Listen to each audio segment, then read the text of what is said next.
July 15 ബുധനാഴ്ച ഇന്നലെ Kerala box ഓഫീസിൽ നിന്നും ഏറ്റവും കൂടുതൽ കളക്ഷൻ നേടിയ 8 ചിത്രങ്ങൾ ഏതൊക്കെയാണെന്ന് നോക്കാം. 8ാം സ്ഥാനത്ത് ഇന്ദ്രൻസ് നായകനായി എത്തിയ ചിന്ന ചിന്ന ആസെ എന്ന ചിത്രമാണ്. ചിത്രം ഇന്നലെ കേരള ബോക്സ് ഓഫീസിൽ നിന്നും 1,15,000 രൂപയാണ് കളക്ട് ചെയ്തത്.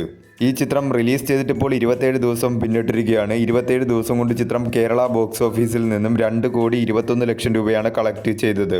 ഒരു ബിലോ ആവറേജ് കളക്ഷനാണ് ചിത്രത്തിന് കേരള ബോക്സ് ഓഫീസിൽ നിന്നും ലഭിച്ചുകൊണ്ടിരിക്കുന്നത്. കേരളം ഒഴികെ ബാക്കി എല്ലാ സ്ഥലങ്ങളിലും ചിത്രം വാഷ് ഔട്ട് ആവുന്ന രീതിയിലേക്കാണ് ചിത്രത്തിന്റെ ബോക്സ് ഓഫീസ് കണക്കുകൾ പോയിക്കൊണ്ടിരിക്കുന്നത്. 7ാം സ്ഥാനത്ത് ഹോളിവുഡ് ചിത്രമായ മൊആന എന്ന ചിത്രമാണ്. ചിത്രം ഇന്നലെ കേരള ബോക്സ് ഓഫീസിൽ നിന്നും 1,71,000 രൂപയാണ് കളക്ട് ചെയ്തത്. ഈ ചിത്രം റിലീസ് ചെയ്തിട്ട് ഇപ്പോൾ 6 ദിവസം പിന്നിട്ടിരിക്കുകയാണ്. 6 ദിവസം കൊണ്ട് ചിത്രം കേരള ബോക്സ് ഓഫീസിൽ നിന്നും 20,22,000 രൂപയാണ് കളക്ട് ചെയ്തത്. 6ാം സ്ഥാനത്ത് വിഷ്ണു വിശാൽ നായകനായി എത്തിയ തമിഴ് ചിത്രം ഘട്ടഗുസ്തി 2 എന്ന ചിത്രമാണ്. ചിത്രം ഇന്നലെ കേരള ബോക്സ് ഓഫീസിൽ നിന്നും 1,96,000 രൂപയാണ് കളക്ട് ചെയ്തത്. ഈ ചിത്രം റിലീസ് ചെയ്തിട്ട് ഇപ്പോൾ 13 ദിവസം പിന്നിട്ടിരിക്കുകയാണ്. 13 ദിവസം കൊണ്ട് ചിത്രം കേരള ബോക്സ് ഓഫീസിൽ നിന്നും 98 ലക്ഷം രൂപയാണ് കളക്ട് ചെയ്തത്. ഒരു ബിലോ ആവറേജ് കളക്ഷനാണ് ചിത്രത്തിന് കേരള ബോക്സ് ഓഫീസിൽ നിന്നും ലഭിച്ചുകൊണ്ടിരിക്കുന്നത്. 5ാം സ്ഥാനത്ത് അഥർവ, ഫഹദ് ഫാസിൽ എന്നിവർ അഭിനയിച്ച ഇതയം മുരളി എന്ന തമിഴ് ചിത്രമാണ്. ചിത്രം ഇന്നലെ കേരള ബോക്സ് ഓഫീസിൽ നിന്നും 2,50,000 രൂപയാണ് കളക്ട് ചെയ്തത്. ഈ ചിത്രം റിലീസ് ചെയ്തിട്ട് ഇപ്പോൾ 6 ദിവസം പിന്നിട്ടിരിക്കുകയാണ്. 6 ദിവസം കൊണ്ട് ചിത്രം കേരള ബോക്സ് ഓഫീസിൽ നിന്നും 27,50,000 രൂപയാണ് കളക്ട് ചെയ്തത്. 4ാം സ്ഥാനത്ത് കിരീടം ചിത്രത്തിന്റെ റീ റിലീസ് കളക്ഷനാണ്. ചിത്രം ഇന്നലെ കേരള ബോക്സ് ഓഫീസിൽ നിന്നും 4 ലക്ഷം രൂപയാണ് കളക്ട് ചെയ്തത്.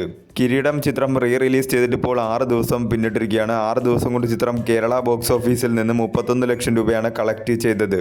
3ാം സ്ഥാനത്ത് ചിദംബരം സംവിധാനം ചെയ്ത ബാലൻ ദ ബോയ് എന്ന ചിത്രമാണ്. ചിത്രം ഇന്നലെ കേരള ബോക്സ് ഓഫീസിൽ നിന്നും 5 ലക്ഷം രൂപയാണ് കളക്ട് ചെയ്തത്. ഈ ചിത്രം റിലീസ് ചെയ്തിട്ട് ഇപ്പോൾ 27 ദിവസം പിന്നിട്ടിരിക്കുകയാണ്. 27 ദിവസം കൊണ്ട് ചിത്രം കേരള ബോക്സ് ഓഫീസിൽ നിന്നും 17,97,00,000 രൂപയാണ് കളക്ട് ചെയ്തത്. മികച്ച രീതിയിലുള്ള കളക്ഷനുമായി ചിത്രം കേരള ബോക്സ് ഓഫീസിൽ മുന്നേറിക്കൊണ്ടിരിക്കുകയാണ്. 2ാം സ്ഥാനത്ത് ഹോളിവുഡ് ചിത്രമായ എവിൾ ഡെഡ് ബേൺ എന്ന ചിത്രമാണ്. ചിത്രം ഇന്നലെ കേരള ബോക്സ് ഓഫീസിൽ നിന്നും 12,20,000 രൂപയാണ് കളക്ട് ചെയ്തത്. ഈ ചിത്രം റിലീസ് ചെയ്തിട്ട് ഇപ്പോൾ 6 ദിവസം പിന്നിട്ടിരിക്കുകയാണ്. 6 ദിവസം കൊണ്ട് ചിത്രം കേരള ബോക്സ് ഓഫീസിൽ നിന്നും 1,12,00,000 രൂപയാണ് കളക്ട് ചെയ്തത്. 1ാം സ്ഥാനത്ത് പൃഥ്വിരാജ് നായകനായി എത്തിയ ഐ നോബഡി എന്ന ചിത്രമാണ്. ചിത്രം ഇന്നലെ കേരള ബോക്സ് ഓഫീസിൽ നിന്നും 30 ലക്ഷം രൂപയാണ് കളക്ട് ചെയ്തത്.